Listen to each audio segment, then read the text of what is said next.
Bueno, ya hemos visto la foto de Oscarcito y ahora que tenemos aquí a Oscar, ha sido un largo viaje que no ha terminado, pero al igual que le pasó a Hércules, inició una odisea personal y profesional y también se enfrentó a trabajos, no sé si a 12 o más, pero hoy, como todo viaje, se empieza por el primero.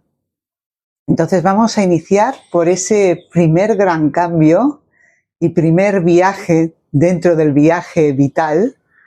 ¿Cómo fue ese primer cambio? ¿Cuál fue la primera vez que te tuviste que enfrentar a un cambio realmente profundo para ti?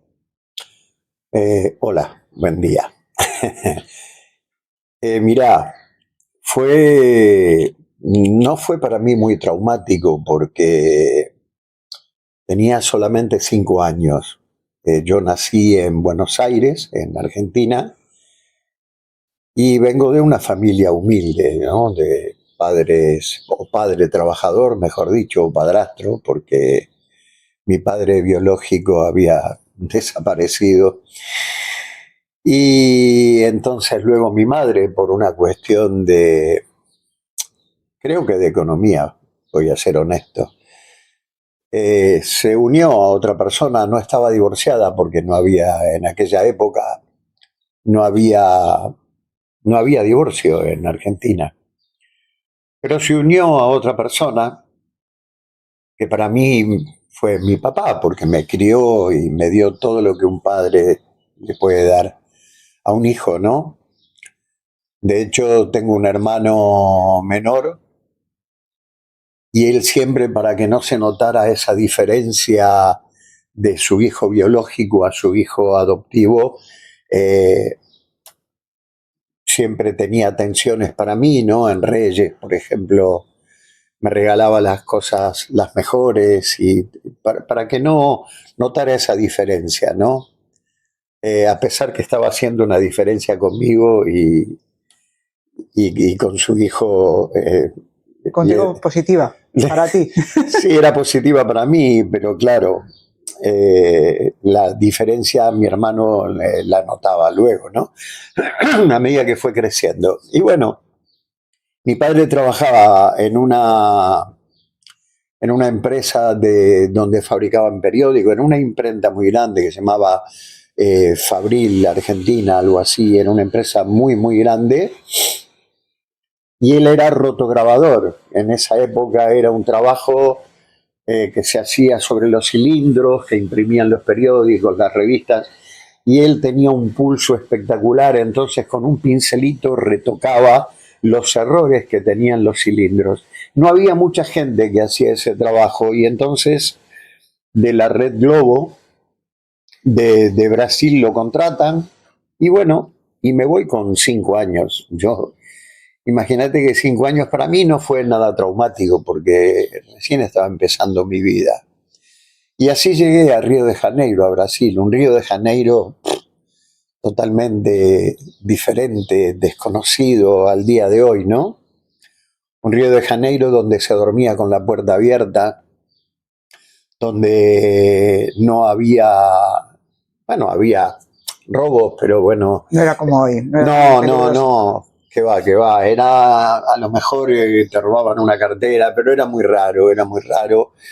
Ya te digo, se vivía con la puerta abierta, ¿no? En el río que hoy es inimaginable pensar que se podía vivir con la puerta abierta.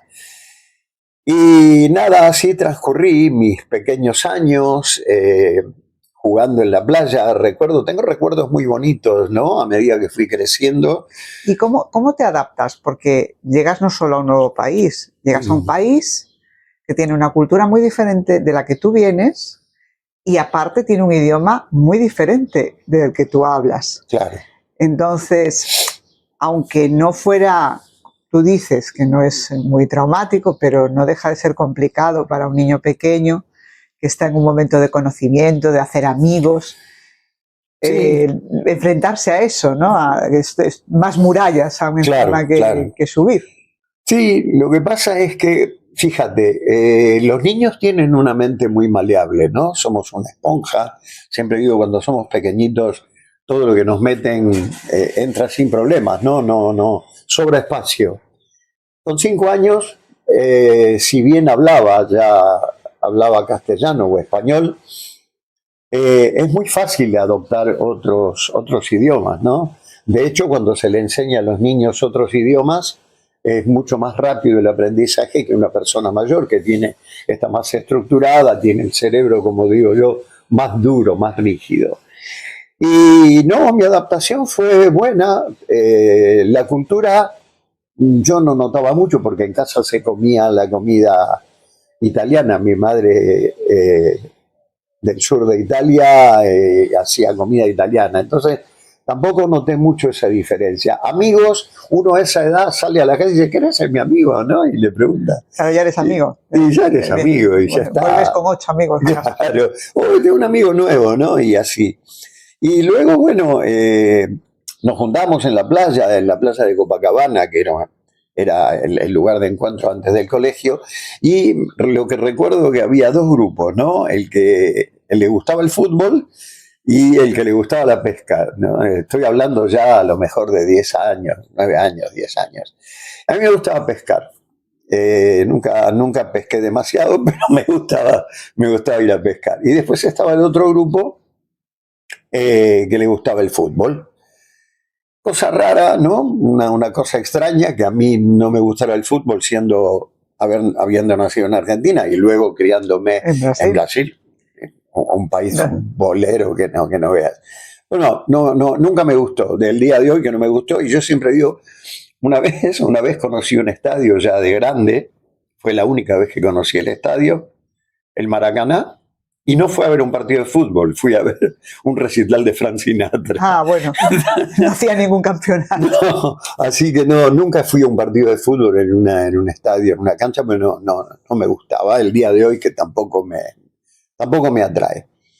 Y así fue pasando mi vida de niño, ¿no? Y estamos suponiéndonos en los años 60, sería. En la década del 60, en la década claro, del 60. la década del 60. Como te digo, para mí era una vida, era muy bonita porque vivir en la playa, claro, la gente que no vive en la playa, que no vivió en una zona, digamos, o del Caribe o con esas temperaturas, no se da cuenta. Era todo el año, era fiesta, era todo el año playa, sol, nadar. Me encanta nadar, aprendí a nadar de muy chico, me apasiona, me gusta mucho nadar. Y entonces disfruté mucho de mi juventud. Y así fui pasando hasta que en una oportunidad a mi padre le proponen extender el contrato. Y mi padre, por una cuestión de que había familia, de que quería, ya sabes, ¿no? Esa nostalgia que le da una persona que nunca había salido, jamás había salido del país, nunca.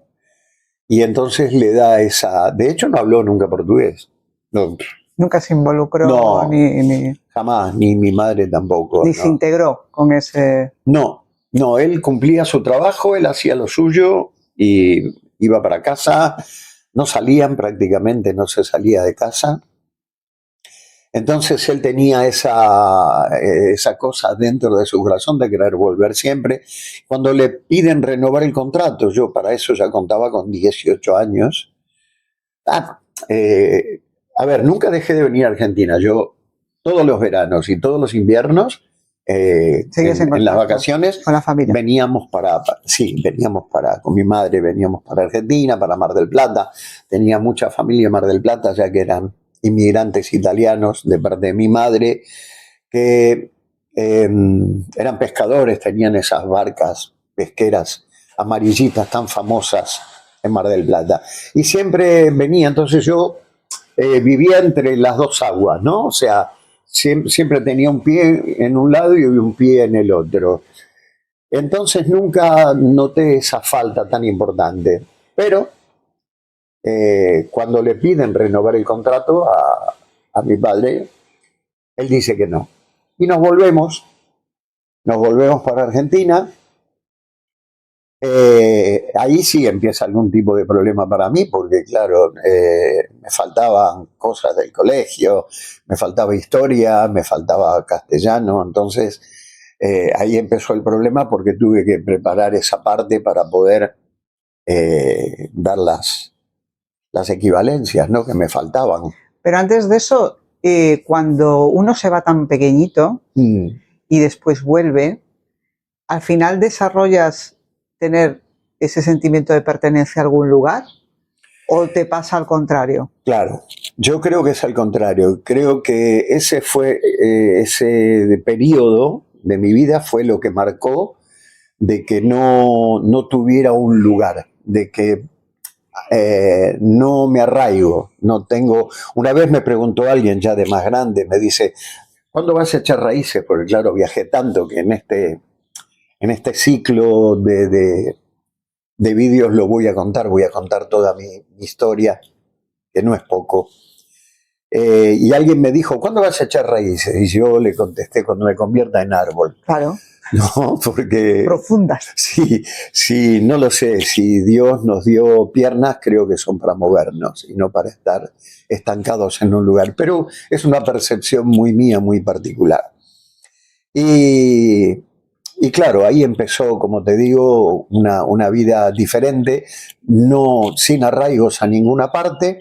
Y con el choque al regresar, de que ahí sí que ya llevabas un bagaje tanto cultural como idiomático. Ya, claro, totalmente. Pero de todas maneras tenía amigos, ¿no? Porque yo tenía amigos en los dos lugares. De hecho, mis mayores amigos siempre estuvieron del lado de Argentina. Siempre. Y mis mayores travesuras También. fueron en Argentina. Pobre mi madre, donde está. Le di muchos disgustos, muchos. Vivía, mi madre pobrecita vivía rescatándome de la comisaría. Me lo pasaba preso. Sí, que ya contaré un poquito esa parte. Me lo pasaba. Cada 2 por 3 me tenía que ir a buscar porque estaba detenido. Era un poquito malandro y me gustaba la noche, adoraba la noche. Y entonces, claro, la noche no era para los menores en aquella época. En aquella época la policía te pillaba menor de edad por la noche y te llevaba preso. No te pedían el documento o no, te veían ya, venga. Y te tenían que ir a buscar tus padres. Así que nada, de hecho un día recuerdo que mi padre se cansó y cuando vinieron a golpear la puerta a la policía y dijo, no, que se quede ahí. Ya, que pasa la noche. Sí, no, que se quede ahí a ver si aprende. Que pruebe el colchón. Terrible. Si es que lo hay. No, qué colchón, ningún colchón. No había colchón. No había colchón. Pero entonces, como yo creo que es un muy buen primer trabajo de Hércules o de Óscar, y yo creo que debemos de dejar ahí para esperar a ver qué es el segundo, porque creo que es muy interesante esperar a ver qué has hecho para que tu madre, que creo que es Julia, su nombre, Julia, doña Julia, que le llamaban, una mujer hermosa, ya lo verán, que ha tenido que padecer muchísimo, aparte de luchar en una época muy complicada para una mujer que se queda sola y demás, que creo que también es importante poner eso en valor. Totalmente. Y continuarlo en un próximo episodio. Y lo que viene, porque sobre todo tendrás que explicar por qué te detenían. Claro. Y por qué esta pobre mujer tenía que ir a sufrir y por qué tu padre ya finalmente decidió dejarte ahí porque ya era imposible. Sí, entonces, muy fuerte. En el próximo vamos a contar un poco más y después más y hay una vida entera. Entonces dejamos con el expediente criminal de Óscar, que ya de Óscarcito ya pasó a Óscar, pero Óscar ya pasó con expediente criminal. Totalmente. Y bueno. Lo vemos en el próximo vídeo, claro que sí. Bueno, seguiré contando un poquitito más con esta gran interlocutora que tengo en el próximo vídeo. Suscríbanse porque lo que viene es fuerte, de verdad, muy fuerte. Y ojalá sea de bendición para muchos de ustedes y puedan sacar algo limpio de todo esto, que creo que va a ser importante. Nos vemos en el próximo vídeo. Chau.